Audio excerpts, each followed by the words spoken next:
Hello future doctors. तो आज हम द्रव्य गुण पेपर फर्स्ट में चैप्टर 9 करेंगे जिसका नाम है कर्म निरूपण। सबसे पहले इसका हम पर्याय देखते हैं। तो पर्याय हैं इसके प्रवृत्ति, क्रिया, कर्म, यत्न और कार्य समारंभ। अब इसके निरुक्ति की बात करते हैं। क्रियते इति कर्म, अर्थात जो कुछ किया जाता है वह हमारा कर्म है। अब इसकी परिभाषा एवं लक्षण की बात करते हैं। तो ये श्लोक आप याद रखेंगे, प्रयत्न आदि कर्म चेष्टितम उच्यते, ये इसका परिभाषा है। प्रयत्न आदि के द्वारा की गई चेष्टा अर्थात क्रिया को कर्म कहते हैं। यहाँ पर यत्न पूर्वक या श्रम पूर्वक जो चेष्टा की जाती है उसे कर्म माना जाता है। ये आपको समझ में आ रहा होगा इजली। नेक्स्ट है हमारा संयोगे च विभागे च कारणम द्रव्य आश्रितम कर्तव्यस्य क्रिया कर्म न अन्यदपेक्षते। जो एक ही साथ संयोग और विभाग में कारण हो, द्रव्य के आश्रित हो, उसे कर्म कहते हैं।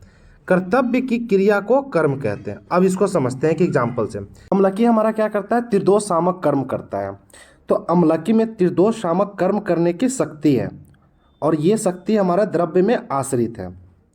और जैसे हम अम्लकी का ग्रहण करते हैं तो ये क्या करता है? तीनों दोषों को नाश करता है। तो दोष का क्या हो रहा है? यहाँ पे वियोग हो रहा है और अम्लकी का हमारे शरीर से संयोग हो रहा है। तो इस तरह से आपको ये समझ में आ रहा होगा। नेक्स्ट हमारा, जिस प्रकार लोक में कोई संयोग वियोग के बिना कर्म नहीं होता, उसी प्रकार पुरुष शरीर में भी कोई संयोग विभाग के बिना कर्म नहीं होता है। शरीर में परिवर्तन उत्पन्न करने वाले द्रव्यगत पदार्थ को कर्म कहते हैं। इस तरह से आपको ये आसानी से समझ में आ रहा होगा। नेक्स्ट टॉपिक है हमारा कर्म के भेद। वैशेषिक दर्शन के आधार पर कर्म के 5 भेद हैं। उत्क्षेपण जो कि ऊर्ध्व गति होता है, अपक्षेपण जो कि अधः गति होता है, आकुंचन, प्रसरण तथा गमन, ये हमारे 5 कर्म बताए गए हैं। द्रव्य गुण शास्त्र चिकित्सा के दृष्टिकोण से देखें तो वमन, विरेचन, स्थापन बस्ती, अनुवासन बस्ती और नस्य, ये 5 हमारे मुख्य कर्म हैं। इस तरह से इस कर्म चैप्टर में हम एक एक कर्म को डिटेल में पढ़ेंगे। तो सबसे पहले हम दीपन देखते हैं। इसके पर्याय हैं दीपनम, दीपनियम, अग्निदीपनम, अग्निसंदूक्षणम और अग्निदम, ये इसके पर्याय हैं। अब इसके परिभाषा की बात करते हैं। जो द्रव्य अग्नि अर्थात जठराग्नि को दीप्त करे उसे दीपन कहते हैं। ये क्या करता है? हमारा अग्नि को दीप्त करता है। जो द्रव्य अग्नि को प्रदीप्त करे और आम रस अथवा अन्न का पाचन न करे उसे दीपन कहते हैं। जो दीपन ड्रग होता है हमारा, ये क्या करता है? पाचन नहीं करता है, बस दीप्त, अग्नि को दीप्त करेगा। आचार्य सुश्रुत के अनुसार दीपन द्रव्य अग्नि महाभूत प्रधान होते हैं। यहाँ पे अग्नि महाभूत कर देंगे तो दीपन द्रव्य जो होगा हमारा क्या होगा? अग्नि महाभूत की उसमें प्रधानता होगी। अब इसके रस की बात करें तो कटु, अम्ल और लवण रस के होते हैं ये, और ये पित्तवर्धक का काम करता है और दीपनीय होते हैं।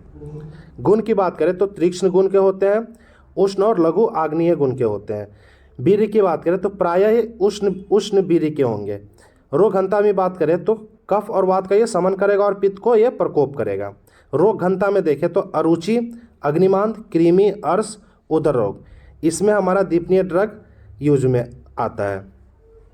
दीपनीय गण की बात करें तो पीपली, पीपली मूल, चव्य, चित्रक, आदरक, अम्लबेतस, मरीच, अजमोदा, ये हमारे दीपनीय गण के ड्रग हैं। द्विपन औषधियाँ अपनी क्रिया द्वारा अमाशयिक रस को उत्पन्न करने की प्रवृत्ति पैदा करती है, किंतु वह मात्रा में इतना नहीं होता कि पचाने का कार्य कर सके। अमाशयिक रस उत्पन्न होकर अमाशय में अल्प मात्रा में पहुँचते ही पित्ताशय और अग्नाशय में रस बनाने की प्रवृत्ति प्रारंभ कर देता है। इस अवस्था में भूख लगने की प्रवृत्ति होती है। अतः अमाशय के पाचक रस की विशेष अवस्था में, जिसमें पाचक पित्त सचेष्ट होकर अपनी क्रिया उत्पन्न करने की स्थिति को प्रारंभ करता है, उसे दीपन कहते हैं। नेक्स्ट कर्म है हमारा पाचन कर्म। इसकी परिभाषा है जो द्रव्य आम आदि दोषों का पाचन करते हुए पाचन कर्म की प्रगति में सहायक हो उसे पाचन कहते हैं। अब इसको समझते हैं।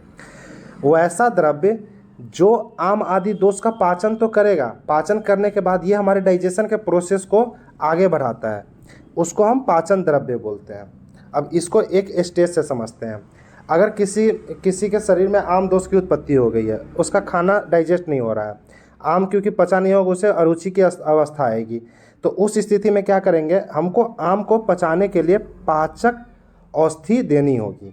इससे क्या होगा, उसका आम जीर्ण हो जाएगा और उसके बाद उसके मतलब एपेटाइट भी अच्छा हो जाएगा और फिर उसका डाइजेशन भी उसका प्रॉपर तरीके से हो रहा होगा। आगे देखते हैं, जो औषधि द्रव्य अपक्व आहार आम रस दोष धातु मल को पचाती है उसे पाचन कहते हैं, यथा नाक के। सर ये आपको इजीली समझ में आ रहा होगा। महाभूत आधिक्य, इसमें हमें अग्नि और वायु महाभूत की प्रधानता देखने को मिलता है। रस की बात करें तो तिक्त, कटु और अम्ल रस होता है। विपाक में ये कटु होता है, वीर्य इसका उष्ण होता है। रोग घनता की बात करें तो बमन में, अतिसार में, हृदय रोग में, हल्लास में, विसूचिका में, अल्सक में, ज्वर में, विबंध में, गौरव में, उद्गार में, अग्निमांद की अवस्था में पाचन कर्म करते हैं। इसका क्रिया देखते हैं। जो द्रव्य आमाशयिक रस का स्राव बढ़ाकर आहार का पाचन करते हैं उसे पाचन कहते हैं। इससे आहार का पाचन होता है किंतु अग्नि का दीपन नहीं होता, अतः इसका प्रयोग जहाँ भूख लगती है किंतु आहार का पाचन नहीं होता उस अवस्था में किया जाता है। ये आपको इजीली समझ में आ रहा होगा पढ़ के। अब इसके द्रव्य की बात करते हैं कि पाचन द्रव्य हमारे कौन कौन है। तो हरिद्रा आदि गण में जो द्रव्य हमारे, ये हमारे पाचन में आते हैं। मुस्ता आदि गण में, पिपली आदि गण में, बृहत्य आदि गण में, दशमूल में, वचा आदि गण, धान्यक, भांग, लवण पंचक। दीपन पाचन में भेद, दीपन में अग्नि कम उद्दीप्त रहती है, अतः उसमें उतनी शक्ति नहीं होती जिससे पाक का कार्य हो सके, अतः उससे केवल क्षुधा लगने का कार्य होता है। ये आपको इजीली समझ में आ रहा होगा। दीपन का काम हमारा क्या है, दीप्त करना, प्रदीप्त करना। इससे हमारा पाचन नहीं होता है और पाचन करने के लिए ज़्यादा अग्नि की ज़रूरत पड़ती है जो कि दीपन में नहीं होता है। और दीपन क्या करता है, सिर्फ क्षुधा लगाने का मतलब भूख की इच्छा लाता है। ये खाना को डाइजेस्ट नहीं करता है, डाइजेस्ट हमारा पाचन करेगा। आगे देखते हैं, पाचन में अग्नि अधिक प्रदीप्त होती है, अतः पचने का कार्य होता है किंतु उससे भूख नहीं लगती, क्योंकि क्षुधा जागृत करने के लिए आवश्यक मृदु और विशिष्ट अग्नि पाचन द्रव्य में नहीं होता है। अब आपको समझ में आ रहा होगा। उदाहरण से देखते हैं, जैसे दीपक से केवल प्रकाश हो सकता है, पाचन कार्य नहीं होता क्योंकि ताप की मात्रा कम होती है, उसी प्रकार दीपन द्रव्य होते हैं। ये आपको समझ में आ रहा होगा। नेक्स्ट कर्म है हमारा संशोधन। संशोधन का मतलब होता है शुद्धि करना। इसके पर्याय हैं संशोधनम, विशोधनम, देह संशोधनम, उभयतो भागहरणम, जिसका अर्थ है शुद्धि करना। इसके परिभाषा की बात करें तो जो द्रव्य शरीर से दोषों को बाहर निकाल दे वह संशोधन कहलाता है।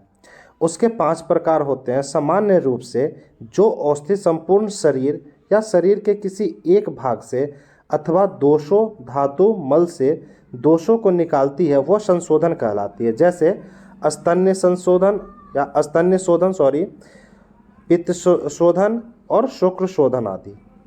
अब इसके प्रकार की बात करते हैं। आचार्य चरक और बाघभट्ट ने 5 प्रकार के शोधन कर्म माने हैं, यथा वमन कर्म, विरेचन कर्म, स्थापन, अनुवासन तथा शिरो विरेचन। भौतिक संगठन देखते हैं इसका।